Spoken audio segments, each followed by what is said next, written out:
Dr. Richard Ferguson, President, Founder of Black Physicians of Utah. Welcome for one of our evening community health education webinars. A big purpose and part of our larger mission is to address health equity within Utah, and particularly that to Black and marginalized communities. Asthma is one of those conditions that disproportionately affects those that are from marginalized groups, and we'll learn a lot more as to why. When it comes to the Amazon gift cards, we will have quizzes that will occur during the presentation. When the quizzes occur, whoever is actually, once we go through all the listed options, A through D or A through E, you will enter your answer, A, B, C, or D, and whoever gets it first will then be asked to include their email address, because we do Amazon gift cards. Also, only one gift card per person during the webinar. So you may be a great listener. We appreciate it. We would love it if we could give you all 4 or all 6, depending on the number of our quiz questions. I think it's 6. But the point is, we have to share. So it's good. I want you to keep answering, but you will only be able to get 1, no matter how many times you keep answering. Okay. So with that out the way, we will accept questions in the chat. We do have sections during the presentation where you can ask questions. All right, so without further ado, clear lungs, clear skies. So I already introduced myself. I will now introduce you to our primary presenter, a BPOU mentee, and actually I would like to almost consider a talented 4th-year student on loan from the UT program. So we have Dadzie. He's a 4th-year student from UT University, Texas, River, how do I say it again?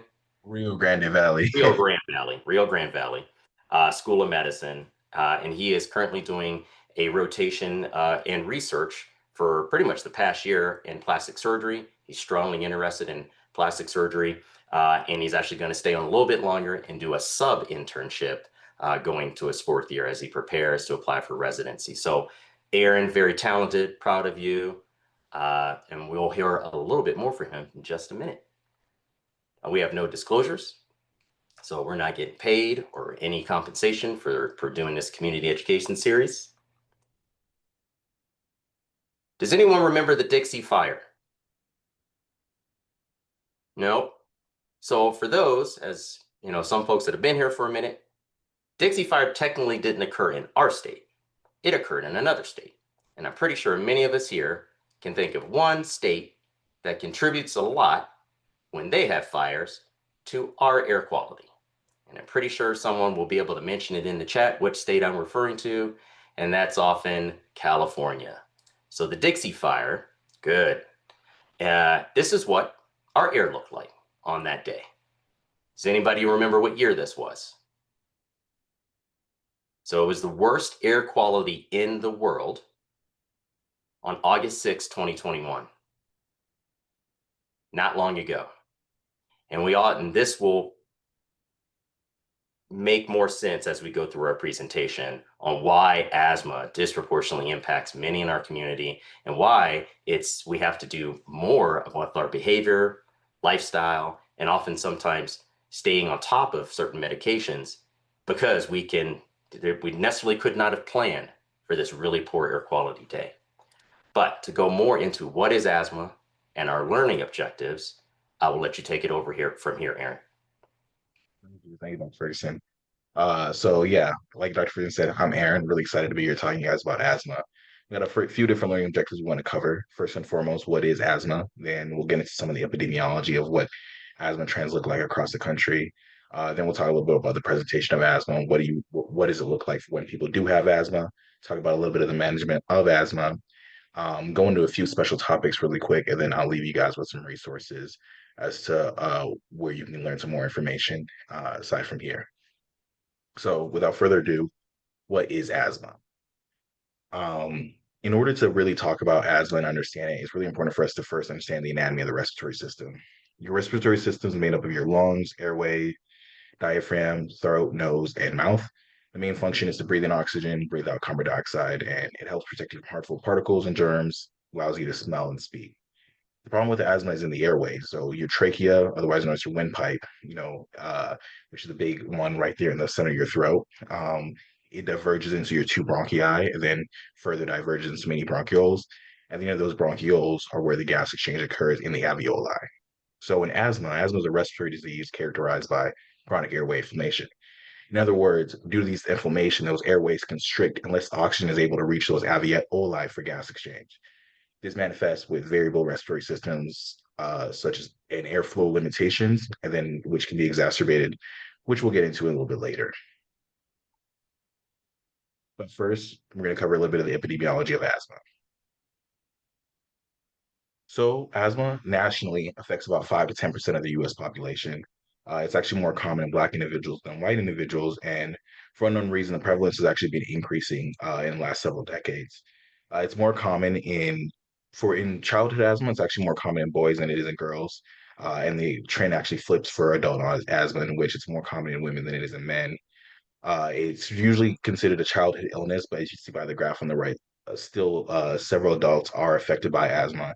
And there's also non-allergic asthma, which can affect, which typically onsets in patients older, 40 and older. So a little bit of everyone, honestly, is kind of affected by asthma.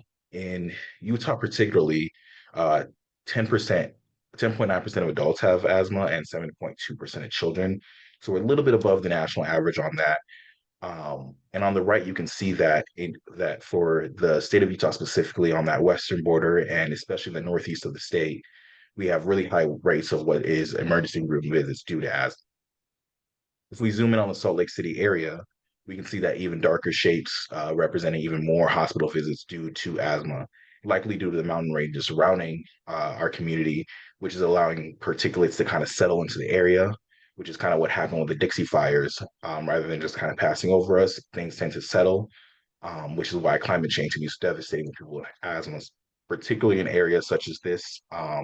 They also see with Salt Lake City with mountains where pollution tends to aggregate. And I think the bigger thing that to take home here is remember, we live in a bowl. And a lot of folks have come to understand that. And that's why I get really hot in the summer. And we can just have this haziness that can stay there until we have changes in our pressure system. So when that's why we often are waiting for the next storm, because we know very well that when the next pressure system comes through, that bad air goes out. So we go from a red day all of a sudden to a green or mildly green yellowish day. And this is also contributes to why we have that increased prevalence. If you're born here, I mean, look at that 7%, almost 8% of children, Utah children, will have some variant of asthma, which is quite high. Good. Sorry, Aaron, go on. No, go ahead. Yeah, Dr. First will be jumping in every now and then, but getting to kind of more of the seasonal distribution of asthma tends to be worse in the fall and winter. In North America, trees and grass and pollen peak in that mid to late spring area, and late mid to late spring and then peak in the early fall. Which so those with seasonal allergies tend to be especially at risk during those seasons. You can see that on that graph on the right, seeing that in September, especially, there was a large peak in emergency room visits due to asthma. Spring and summer, which encourages more outdoor activities, which can actually decrease household allergen exposure, but people with seasonal allergies are outside more, which so it can cause flare ups. I Regardless, think, no, go on, it's go on. always important to be to check the air quality index to get an idea of what the air pollution looks like that day. Go ahead, Dr. Ferguson.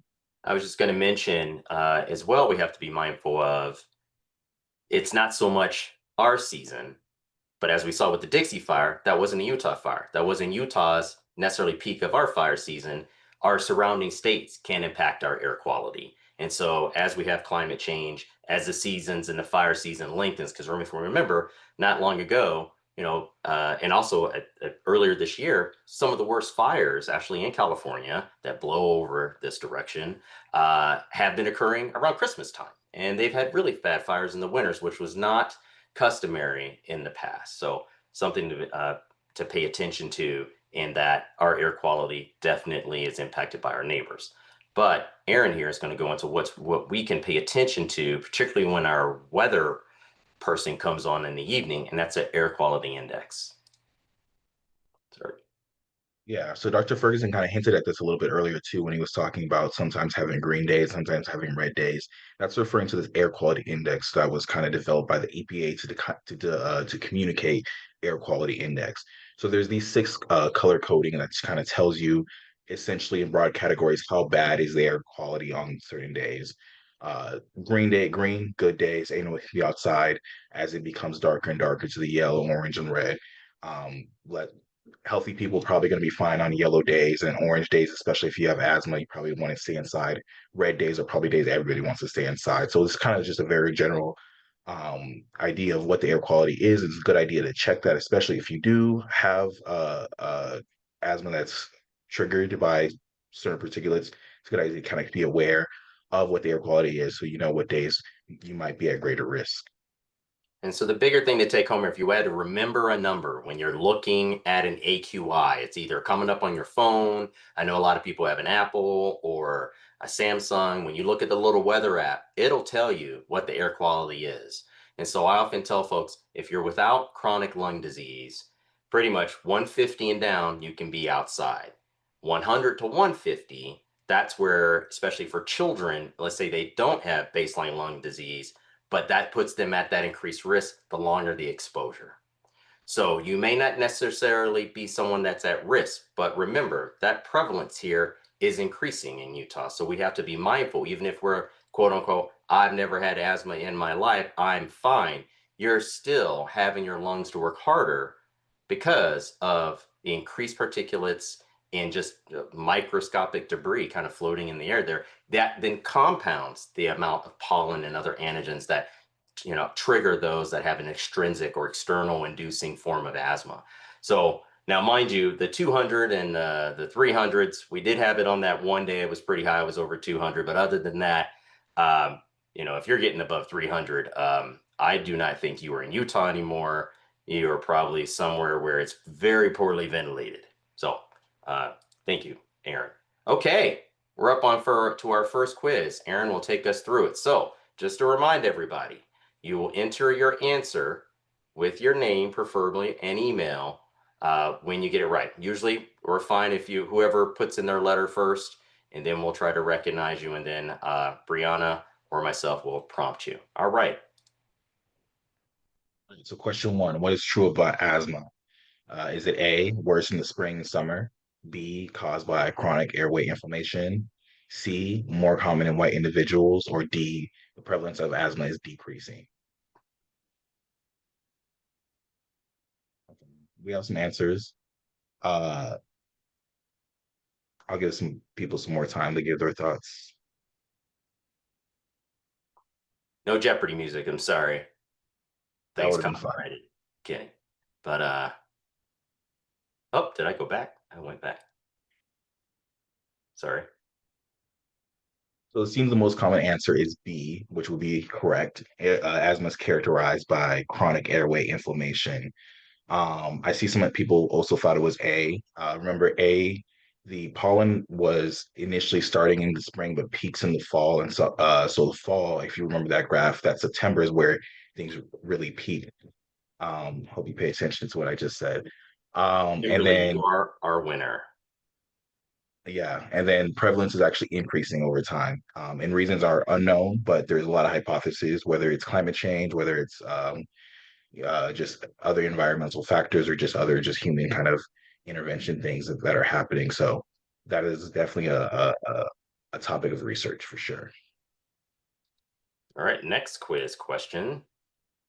All right, which month is associated with the most asthma-related emergency room visits? Is it A in January, B in May, C July, or D September? Yeah, that's right. I think a lot of people, I kind of spoiled this one a little bit on by accident, but yeah, it's in September. So again, if you remember that graph that we had shown, things were really peaking in September. Again, the falls kind of tends to be the worst month because that's kind of when the most pollen is in the air. Pollen is one of the most common triggers, and we'll get into some of these common triggers a little bit later. So this was kind of a follow-up to that the first question, a little bit more elaborating on that. So thanks for So Monique, participating. you are our winner for that one. And sorry if there's a little bit of pause. Every time it actually someone goes in a chat, it prompts to switch from my presentation screen to the screen that everyone's on. So it takes me an extra click to get back to the presentation. All right, so Brianna will take care of, make sure that those that are winners, you throw your email into the chat. All right, next we will continue on. Any questions before we move on? Mind you, we'll have time at the end as well. We just know this is a lot of information. We're about to give even more now. You can always put questions in the chat and we'll get to them during these little pauses. Okay, disparities, something that BPOU cares a lot about. Aaron. Yeah, so it shows to be important to note that marginalized communities often suffer from a greater burden of asthma, including poorly controlled asthma. The burden of poorly controlled asthma can lead to missed um, school days, work days, increased emergency room visits, urgent care visits, and hospitalizations. I think it's pretty evident as to why missing those days of school and work, as well as increased hospitalizations and emergency room visits, can be detrimental to one's quality of life, one's financial status, and things of those natures. One way to reduce this burden and improve asthma control and quality of life is to remove factors related to disparities. So all the work that goes into addressing healthcare disparities will also promote healthcare equity in promote health equity in asthma specifically. So I think all these campaigns are looking to promote access to giving people access to insurance and other affordable medication. All those different things that we're doing to improve access to care are particularly applicable to addressing um, asthma symptoms and treating asthma as well. And I think we all see that domino effect, right? If a parent has to keep staying home with their child because they are unable to get proper medication to control their asthma, or they live in an area that has poor air quality, say, compared to someone up in Park City, they're going to miss more school. And then also they have a risk of being set behind in regards to progression through their education. And then also, depending on the type of job that parent or the parents may have, that may cause them to possibly lose their ability to maintain health insurance and thus impacting their income. And then it continues to have a trickle down effect. So this is once again, we're not going to bring out a social determinants of health wheel, but even something as asthma can impact an entire family. So And Aaron, we're going take to us through the presentation. Yeah, for sure. So now we're going to talk a little bit more about the presentation. What does asthma look like? What can you expect to see with asthma? So asthma features are typically variable. Symptoms mentioned can often occur sporadically or in response to a trigger. The symptoms you can see with asthma frequently are persistent dry cough that tends to worsen at night or with exercise, or even exposure to irritants and triggers such as cold air and allergen. Again, we'll get into that a little bit later. Shortness of breath is also a symptom. It's also known as dyspnea. And then wheezing is also one of the trademark symptoms of asthma. And finally, chest tightness is also something that is commonly reported by patients with asthma.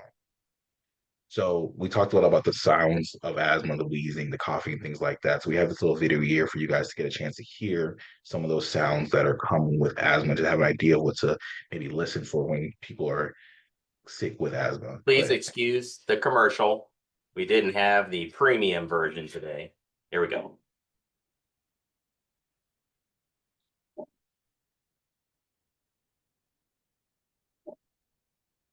Oh, this sound is coming through Dr. Ferguson. Say again.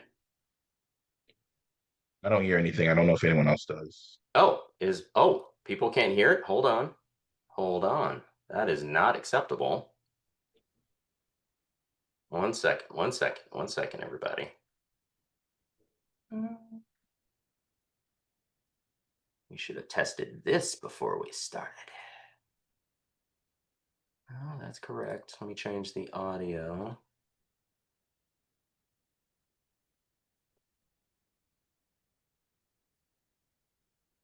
Let's try this song.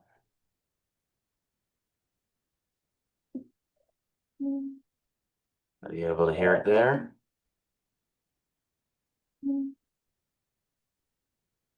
Maybe turn your volume up. I think that I can maybe hear it. It's very faint. Anybody hear it? Okay. maybe we just have to skip this one. We'll leave a link to the video in the chat. You guys can Sorry go ahead and about check it out on your own time. Sorry about that. Um, for move on, answer your question, Chris, about wheezing on inspiration on expiration. It's mostly during inspiration when you're breathing in, but it can happen on expiration, especially if the asthma has progressed pretty significantly. Hold on. I was trying to advance here.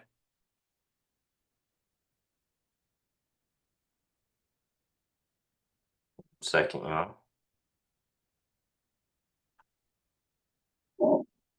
there we go. Sorry. So we've been talking about how asthma can lead to these exacerbations. And one of the major features of asthma are these significant exacerbations, also known as asthma attacks. So these asthma attacks are worsening experience of those typical features developing over a short period of time, and can progress to the point where it's life threatening. As you can imagine, if the airways become so constricted that no air can reach the alveoli for gas exchange to occur, obviously that's probably not a pretty good thing. Keyword here, though, is reversible. Prompt treatment and response can alleviate these symptoms. So it's important to know when these symptoms you're experiencing a sudden worsening of these symptoms and to seek treatment. We'll talk a little bit more about that when we get to the management section. Someone asked a question in the chat about triggers, so we're going to talk about that next. Um, we keep talking about these common triggers. So some of the most common ones we see are allergens, mostly like these indoor allergens. You can have dust mites, mold, pet dander, fur. Those little outdoor allergens. I've talked about pollen a lot. That's usually the big one for a lot of people, especially with the seasonal asthma. Stress is probably something a lot of people don't think about when they think about things that can trigger asthma, but that increased stress can lead to inflammation, which can, in some people, prompt asthma attacks and things like that. So it's also important to be aware of that. Physical activity, we talked about it, that how being active in that increased demand of oxygen on your body can cause that inflammation, that constricting of the airways, infections. So if you're not feeling well, this is also why COVID was so bad, especially for people with comorbidities, especially respiratory ones like asthma. You know, these things can uh, participate already present illnesses and things like that. Certain medications, especially aspirin, can cause breathing problems. And of course, poor air quality. We talked about that with the Dixie fires, but cold air is something to be acknowledgement of, especially in places like Utah, where we have this cold, dry air very frequently. So one thing I would point out here is when we talk about emotional stress, that means something to many people, right? It can manifest, but one way it can manifest is people may not know, I work in emergency medicine, and I primarily work in emergency rooms outside of our state, and often acute asthma exacerbation, COPD exacerbate, respiratory distress, respiratory failure, I will see. And sometimes we have to be able to discern if someone is having a panic attack that is then induced there is that asthma exacerbation. So that's where that emotional stress can occur. And that can slowly increase over time. So I've seen some people work themselves up so much that they will cause an exacerbation. And it actually, it can, and the way you can often tell is it can be alleviated with a medication as opposed to just telling someone or teaching them breathing or meditation or calming techniques. And that's sometimes what we can do to discern. All right. Now, our triggers in Utah. Right. So this graph right here is looking at some asthma triggers in the homes of adults and children in Utah. As you can see, the most commonly reported asthma triggers were carpeting and rugs in the bedroom for both children and adults. Additionally, the majority of adults also had pets in the home. Adults and children had pets in the home. Nearly half of both populations also had, sorry, pets in the home and pets in the bedroom. So pets indoors and pets in the bedroom as well. Carpeting, again, of course, is the kind of the most significant one that we're seeing. So we talked a little about those triggers on the last slide. We're talking more outdoors. These are kind of ones that we're seeing that are causing issues indoors. So if we look at the next slide, these are some these are some things that you can do to change your environment in order to limit environmental exposure to these triggers. So environmental changes in the home that can make to reduce triggers are can be simple, affordable, effective changes such as using mattress and pillow covers and washing your bedding in hot water. These will reduce dust and light exposure. When replacing the carpets or rugs aren't realistic option, HEPA filters with HEPA vacuuming, filters are also great for removing allergens in the home. But the biggest thing is the ventilation, right? You can see that the biggest two factors that were causing that were associated with decreased exposure risk were using the ventilation fan when cooking and using that ventilation fan in the bathroom as well. So I think that clearly kind of shows that that ventilation and kind of a exchange of fresh air is what's doing a lot to reduce the exposure to triggers. But I think we can also understand that, let's say you're just trying to expel the air in your home or circulate out, but the air outside is also poor quality. So then it sometimes compounds that effect and it can worsen, especially if you can't move your home, right? You can't necessarily move away. So, but there are things that one can do, particularly to things that are associated with fomites in circulation that you can do. So filters, making sure that people stay on top. Say if you do have a home you own or rent, making sure that your filters are changed and regularly updated. Don't wait until the AC breaks to change it. You need to stay on top of it. I tell everybody about a quarter, and you can get a 4-pack of those from Walmart for like $25. And just that can make, and actually having a enhanced filter, we can go through different types of filters, but there are varying densities that will take out more and more particles. So that's something that people are sometimes not mindful of, that can actually help them to breathe better inside. So, because if you're going inside, because it's a red day, you don't want to go inside and still have yellow air quality. And that's where we have to sometimes think about filters, changing these. And then this also gives light to disparities. If you are in subsidized housing or in a rental unit and you have a lax landlord and they haven't changed the carpet in years, and there may be some things that may not be in your control that you wish that could have been, that can impact, but because you don't have the funds or the income or the means to make a difference in some of these, you may have a broken exhaust fan and no one's willing to repair it, or you can't afford to get it repaired. So there are things that can be done in our home to address the trigger exposure. So thank you again for going through that there, Aaron. So I'm going to go a little bit into some of our atypical triggers that we sometimes don't think about, but also it's something that Clarissa, correct, addressed here about why does cold air exacerbate asthma? So these are some of the triggers, the common ones that Aaron went over. So we have allergic asthma. This is what people often are thinking about, seems to be the most common.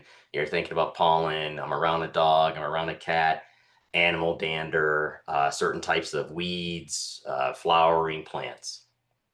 Then there's non-allergic. This is sometimes what will notice that can occur after someone has had lung injury, or we see more in with the adult onset form of asthma. It often is non-allergic asthma.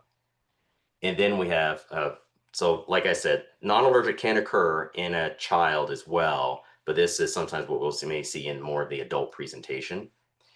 Secondly, cough variant asthma. So many people are being diagnosed with this, especially out of ERs and urgent cares, and they don't realize it. And they don't realize it is because this is a diagnosis that's being put down.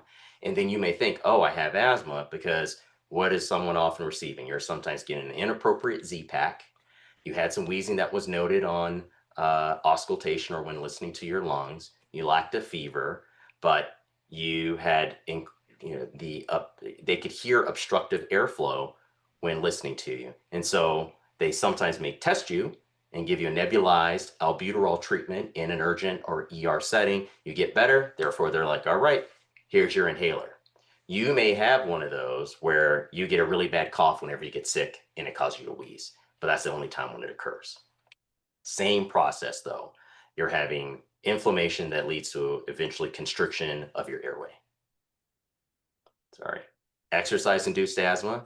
This happens quite a bit with athletes here in Utah. This is grossly impacting many of our youth, because this is, they will have sometimes a transition where the exercise-induced asthma, because of so much damage that's occurring to their lungs from exercising outside for a prolonged period of times, they then will have a form of intrinsic asthma where it's there, it gets easily exacerbated by many other triggers beyond exercise because of their increased exposure.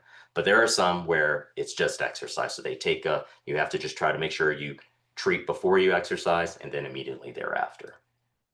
Occupational asthma, This is one where it's people that are working around plants where there's high emissions of often noxious gas, where they may not have enough protective wear, or they do have protective wear, but it's not 100%.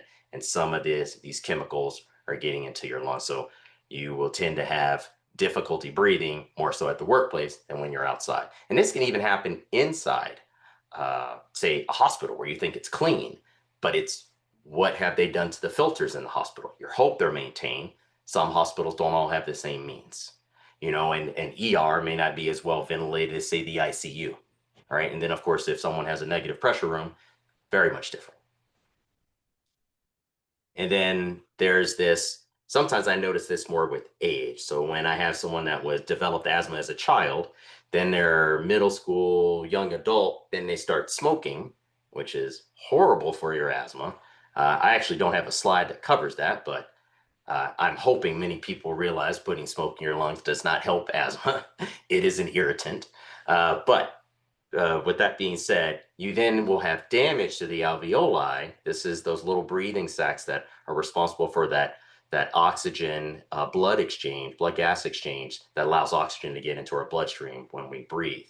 So the thing is, you can have the upper part of the airway that'll get narrowed, so the bronchioles will get narrowed, but then you have the alveoli that have been damaged due to the cigarettes and the smoking. So we have people where we have to come in and give treatment for COPD and asthma at the same time. So there can be an overlap here. All right, now we're on to what is the most common asthma trigger in Utah households. Hold on, don't throw a letter in there because I didn't put one down yet. All right, okay. All right, Clarissa, all right. Someone's paying attention. All right. So we have carpeting or rugs in the bedroom, pets in the house, mold, smoking from cooking. Da-da-da. Seems like we got a lot of answers there. Aaron, you will select the winner, carpeting or rugs. So we will give that to you. And Clarissa, I think this is your first one, I believe. Yes. All right.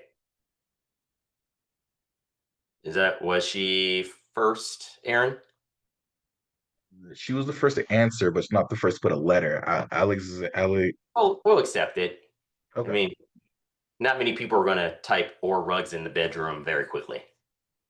So we want people to keep coming to our webinars, Aaron. We can't be too. Okay, next. Any questions? We're at a little pause moment here.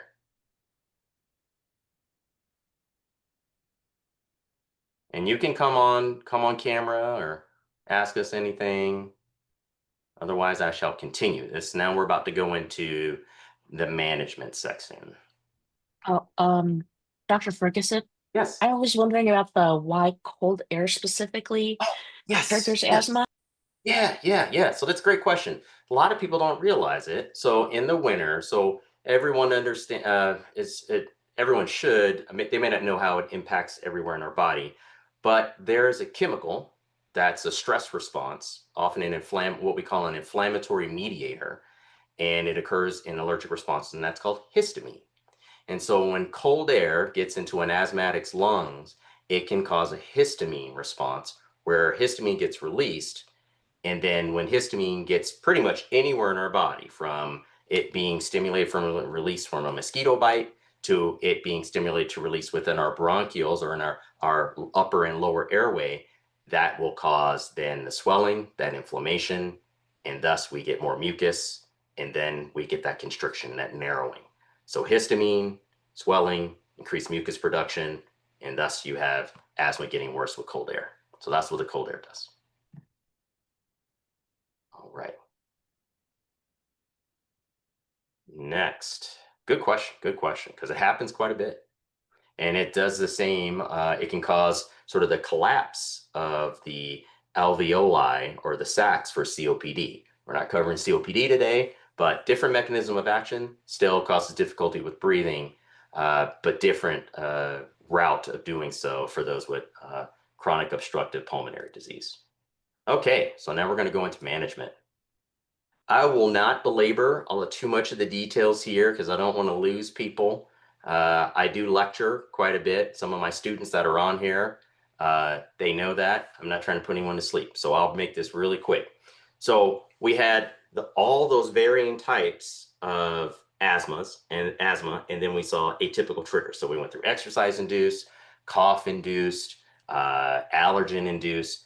Well, whatever particular form you have, it will eventually be classified this way by your provider because this determines how they will manage and which drug they will use. So, for example, many people that have the cough variant or exercise or illness-induced asthma, they will often fall into the mild intermittent category. So that's where you have symptoms of chest tightness, wheezing, or you're just a little short of breath. You can't take in a full breath less than twice a week, two times or less than twice a week. That's someone that will qualify as intermittent. And you may or may not have 2 episodes of some difficulty when you're laying down at night to breathe. And then we have something called forced expiratory volume. So I will show it to you here. If anybody remembers this little device, anyone that might have asthma or experience with it, even if you don't have asthma, sometimes us as emergency room providers will have you blow into this to actually see what your FEV is. And we will use that to actually develop an action plan or a peak flowometer as well. So, but before getting into all the fancy pulmonary function tests, just remember mild intermittent, you're having symptoms possibly twice a week, twice in a month at night, FEVs around 80%. Now, when we go to mild persistent, you're just having 2 to 4 times, just more than twice a week, but not daily. 3 to 4 times a month with some difficulty or orthopnea, some difficulty where you're either catching your breath at night, you're not quite asleep, or just laying flat is difficulty. Your FEV is now about 80% as opposed to being greater than that, so almost normal, but now it's definitely not normal. And then it may cause some limitation with your activity. So this is where you have folks that have moderate to severe forms with their exercise, where if they don't get their asthma inhaler quickly, or even if they do, they'll still have some difficulty at night, meaning that they might have to limit how much of their exercise routine or exposure. Also, this is where you have many folks that fall into that seasonal category, where soon as spring hits, they're outside, they're doing yard work. If they do enough yard work, then they're wheezing more than twice a week, and they're having an episode at night, at least once a week. But then we get into moderate persistence. So this is where you're going to need more of a controller agent. So if we had to think about meds, and then I'll get into this, I want to get too ahead of myself. Often someone that's mild and intermittent, you can just have the Claritin, and occasionally your rescue inhaler you might use twice a month. You're mild intermittent. Mild persistent, you need your Claritin every day, and you're using your inhaler more than twice a week. Moderate persistent, you've got your inhaler, you've got your antihistamine, and you have a controlling agent, which we're going to go into a little bit, where you're taking that every day because you're having symptoms daily, wheezing, tightness of breath, and it is definitely affecting activities such as going up flights of stairs. Let's say you used to do that in the winter, but now it's springtime, you're not quite doing it. And then severe persistent, this is where it's throughout the day. So remember, the difference is moderate. You might have a mild wheezing episode or some chest tightness earlier in the day, or maybe just in the evening, but it's every day. Here, severe persistent is if you're not on meds, if you're unmedicated, you're wheezing from morning till night if you don't have something on board, and your FEV is quite low. So management. Please don't pay attention too much to all the acronyms. This is where I try to minimize the amount of medical jargon, but when you go to see your provider, you can sure ask them this because pretty much medications for asthma fall into about 4 classes, sometimes 3, depending on how you're combining your steroids, but often about 4 classes. So our first is our short acting. So remember when I was talking about the intermittent, the mild, that's your albuterol, okay? That's your inhaled albuterol, oral terbutaline. Advair, many people are familiar with Advair. Advair has been around for decades. That's when you get into your long-acting beta agonists, okay? And then you start to get into your other medications that are ipratropium. So this is something where you'll put albuterol and ipratropium together, often in nebulizers. Sometimes people, and this is often a combo where it's this combined with albuterol, often in the same puffer, or often it's administrated together. It's not too often that people are taking just ipratropium and that, but it works on another receptor. Remember, all of these are trying to address what? They're trying to address the amount of constriction or inflammation that may occur. So there's acute narrowing, you want to stop it. So we're working in parts of our body along that cascade that causes that inflammation, that mucus production, or pretty much all that inflammation and swelling that's causing that narrowing in our bronchial, in our airway. We're trying to acutely relieve it. Well, sometimes the acute relief only lasts for about 2 to 3 hours, or it may not be potent enough. So that's why you need to add on often another class, such as a long acting, which will last even longer than 2 to 4 hours when one's using a rescue inhaler. And then after we go through that, we have our long acting muscarinic. So similar, but it just stays on the receptor longer to protect it so that we have less likelihood of narrowing to occur or bronchial constriction.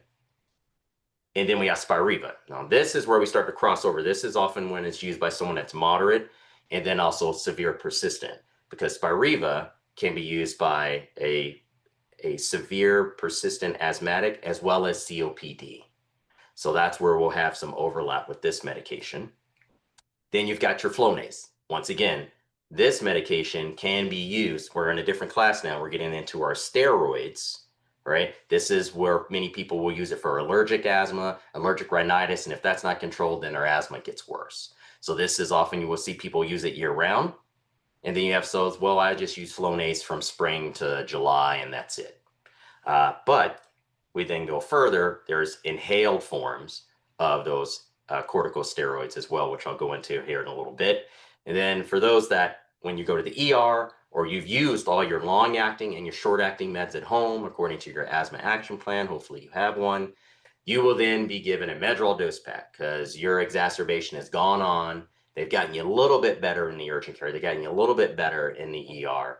They can send you home, but they know you'll be back in a few hours once everything wears off. This is something that will last in your body 24 hours or longer. And often it will be a Medrol pack or just prednisone, depending on the dosing. So often we'll taper it down. Complications can occur to your adrenal gland if you don't taper it properly. So that's why you're often given a pack.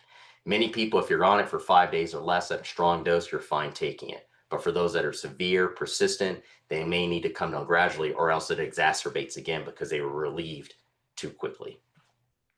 And then, of course, Singulair.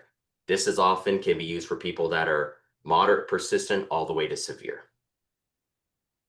And that's a leukotriene receptor antagonist. I wasn't going to bring out fancy images of how these medications and their properties bind to particular receptors throughout our body.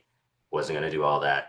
We can do a pharmacology lecture if in the survey afterwards you say, Dr. Ferguson, I would love a pharmacology lecture, and then I'll come back and do that.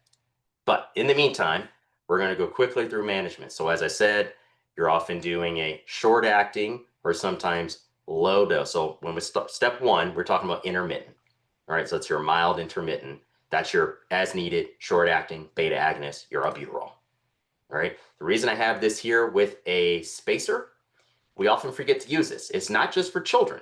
And the reason I say this is because we think we're all great. We put the inhaler up to our mouth, we give a puff. How much of that do you think is actually getting in your lungs if you're untrained? This is why sometimes I actually don't give to someone that, even if they have cough variant or cold induced or illness induced asthma, I sometimes will not give them this because I said, well, you might get a little bit better, but you're going to get 50% of the medication on the roof of your mouth. And you have to time it on when you inhale. So if you're not great and if you're frightened and you're really short of breath, you want it to aerosolize so that with multiple breaths, it's floating in this chamber and it gets more of the medication into your lungs. Often you can get 80%. Many people, they do it quickly because, and they're like, I did 4 puffs. I need to go to the emergency room now. We give them a spacer in the emergency room. They do it twice. They're better. They're like, what was I doing wrong? I'm like, well, you're probably scared that you're going to stop breathing and then you didn't use your albuterol correctly. So it's often good to have a spacer. That's the main thing I was making a point there. Mild intermittent, we have albuterol, and that's when you start adding on your low dose, all right, your low dose Advair, intercortical steroids. Okay, so now we're having those steroids. Remember, it goes along that pathway to stop inflammatory response. It reduces the particular chemical in our body called prostaglandin, and when prostaglandin gets released, it goes in our cells and our our cells start to release histamine and other mediators that cause inflammation in our body. So these are examples of short acting, and of course, Symbicort with our low dose. Also, Advair can come here. When we get into step 3, you're still doing some PRN, but you're probably going to be on a low dose, but it's scheduled, and you might go up to moderate dosing. And then you're still using a short acting albuterol. So the difference really between step 2 and 3 is you're starting to add on the long acting, and you have and you were using PRN still, short acting, but the dosing, instead of it being PRN for the intracortical steroid, meaning you just use it seasonally, 3, you're using it every day, possibly, depending on the type of asthma you have. And thanks for taking care of some of the acronyms there, Aaron. So once again, and then when we get into 4, you're not controlled with step 3. So this is when, I don't want to use the term kitchen sink, but we're throwing it all in. Oh, more was supposed to pop up. So 4 to 5, that's when you're on high dose intracortical steroids. Here, let me go back one, just so I didn't lose anybody. That's when you go from medium to now going up to your high dose of your Symbicort, your Advair. You have a long-acting beta agonist that you're using, as well as a short-acting for that quick relief. So you're often on possibly being prescribed 4 medications at step 4 at this point. Very good, Breztri, if people can get that approved by their insurance. And then we go for a daily high dose. And then when you're getting to this level, you're not only using this possibly every day, you're using that at its highest dose, often twice a day. You're on Spiriva as well by this stage. And you're probably occasionally given Medrol or prednisone tablets. So when it comes to management, besides some of that management we address with household triggers, right? What can I do in my home? Can I fix ventilation in my home? Can I change out old carpeting? Wash my sheets more regularly? Make sure that I'm opening the windows a bit more, changing my filter for my furnace or AC unit. Other things are the signs and symptoms of asthma, recognizing those. So it's not always wheezing. And I'm sorry that people weren't able to hear the video. I might be able to adjust the YouTube or the volume settings to make sure it can play next time. And then knowing the role of medication. So some people I've seen, because they're on so many, they're using their long-acting beta agonists thinking they're going to get immediate relief. And this is where there's a problem, where the provider didn't appropriately explain to their patient on how to use their medications, and thus the patient gets frustrated. But then sometimes that's where it comes into advocacy, being comfortable asking that question if you're overwhelmed with meds, especially if you're getting 3 new meds and a steroid, and they're like, take it tonight and read your small novel of instructions. Most folks are going to tune out for that, and when they're scared or frightened, they may not be having time to read instructions. Now, and most of this here, of course, pre-medicating to prevent onset of symptoms, that's that long-acting muscarinic and intracortical steroid medication, but an asthma treatment plan. Now, I will love to know, just by a thumbs up maybe here, who is aware of or has received an asthma action plan. This should be visited. If you're an asthmatic or know someone that's an asthmatic, this should be visited or revisited at least once a year. This is how they assess your symptoms. It's teaching you how to assess your symptoms and then which medications to use during that time. So if you're at green, you have your peak flow meter. You see how high you can get it? Oh, good. I can just wait for my next scheduled appointment. I need to maybe do an extra dose of my long-acting intracortical or inhaled steroid. I'm good. My symptoms got better. You're yellow. Now, if you're using your inhaler more than twice a day, that might put you in the yellow category. And now the doc, you may call someone and say, hey, I'm still tight. What do I do now? And they may say, well, take 2 puffs twice a day of your Advair or your long-acting inhaled steroid. And maybe let's add on Singulair if you hadn't been taking it yet. And then you're using your inhaler 4 times a day. You're on your high dose or moderate dose inhaled steroid. And you're taking a third agent. Let's say your tipotropium bromide. You're on 3 agents. You're not getting relief. You need to schedule. You need to go in. You don't need to wait for the next day out off if you can, but it'll get worse for you to work at night. So that's where you probably will need a nebulizer and then some acute steroids. So we're going into our last quiz, and Aaron, you will take over, sir. Yeah, so our last quiz kind of based off some of the things that Dr. Ferguson just talked about. So the question is, what is the intended action of most anti-asthmatic medication? Is it A, to loosen the mucus in the airways, B, act as a cough suppressant, C, airway dilation, or D, killing bacteria? We'll give it a little bit more time. There already is a right answer. Aaron, I'll let you determine who was first. Yeah, it looks like Rand was first with the right answer being C, airway dilation. So there's a lot of different things we can take, but the main thing, like Dr. Ferguson said, was these antagonists are trying to reverse that airway constriction that's happening in asthma, right? But some of the just went off. Some of the other things that are gonna that might help in cases of asthma, like we said, infections can promote as can be a trigger for asthma. So sometimes you might need antibiotics. Sometimes cough suppressants can work as symptomatic treatment, and sometimes anti-mucus things can also help just alleviate some of the congestion that you have. But so all of these things do play a role in asthma management to some extent. But the main thing that most of these drugs to look at the SABAs, the LABAs, all the agonists, beta two agonists, and muscarinic antagonists, they're mainly looking at trying to dilate the airways to help air get back into those lungs and fill the alveoli. All right. Any questions before we start to close out here? All right. Thank you for your email there. And how do I say your name is Rend? All right. Any Clarissa, did you have questions? a question? Clarissa. Yes, with regard to exercise-induced asthma, isn't that a form of allergic asthma? Uh, you're still getting all, so the exercise, you can't get histamine release. So almost similar in mechanism as with cold air.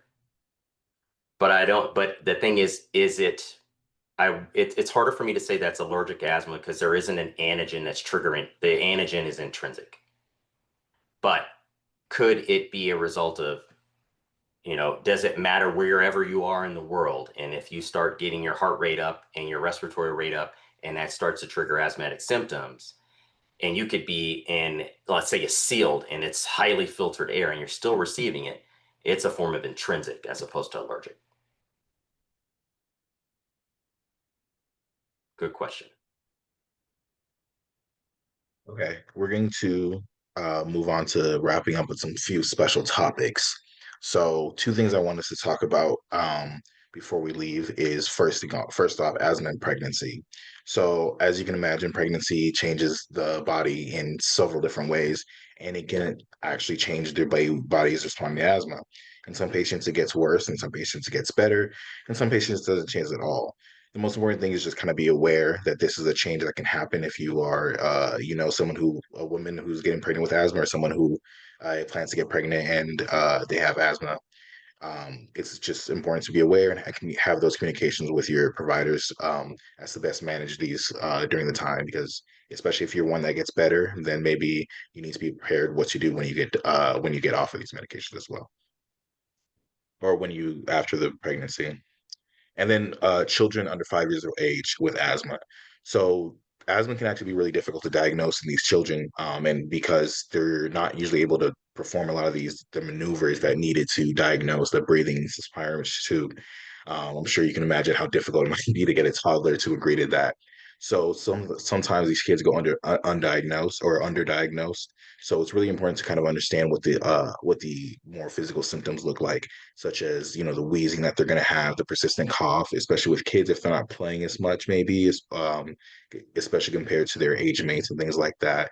And then the behavior modifications are especially great in these patients because removing like limiting the irritants and things like that, the filters and things and such are all going to be very good to help address treat the asthma in these children, since they're obviously toddlers tend to be unruly and not following doctor's orders just because they're there. Did you want to add into that, Dr. Ferguson? Yeah, I would just say it's sometimes a bit harder to diagnose with someone under 5. And part of that reason is, are they going to cooperate with a pulmonary function test? Are you going to get are you going to get an accurate measurement of their FEV from a 3-year-old? Probably not. It'll often will be some trial and error. It often starts with an initial illness. So the child, say even at the age of 1 year old or 2 years old, they have RSV, yet they seem to have this worsening cough, or they wheeze whenever they get sick again. So now they're 4 years old, and there's increasing number of non-infectious respiratory visits, and they keep getting better with an inhaled nebulized short-acting beta agonist, or the doc starts to put on a long acting one, or they start to give something that does more inhibition of inflammatory mediator pathway with a singulair, and you're like, I'm given all the medications that treat asthma, so it's walking and talking like a duck. I think it's possibly a duck here, and we're diagnosing asthma. The thing is, often the difficulty in sometimes treating. That's where the spacers come in, trying to get a kid that's having difficulty breathing. They're fighting for air, and you're doing the nebulizing mask that often goes on them. And then they get better until you get them to a stage where they can say, I'm having difficulty. They can verbalize that they're having difficulty or chest tightness or difficulty breathing. And then some of the resources. Yeah, we just want to leave you guys with some ways you can get some more information on this. So most government websites have something about where you learn about asthma, especially like the CDC or the NIH. But I really want to give special attention to the Utah Asthma Program. This is an organization to the Utah Department of Health and Human Services, and they provide a lot of detail that is a lot of information that's a lot more up to date, a lot more relevant to our area. And a lot of the data and statistics I got for the state of Utah were from their program. So I think that's also a great resource just for the sake of just finding something that's local and maybe more particularly relevant to you and versus some of these national resources as well. Very good. And the other thing is, we will be, and I don't know if people can see this. I was just trying to bring it up. Can everybody see this on my screen here? All right. So the only reason I'm directing you here before the CDC is not, as I said, we're not going to get political here, but I think we're well aware there's a little bit of attack on science. There's a little attack on research, particularly that can disproportionately impact communities of color, marginalized groups. Utah has not disabled their sites. They're still updating their resources and information when it comes to our health needs.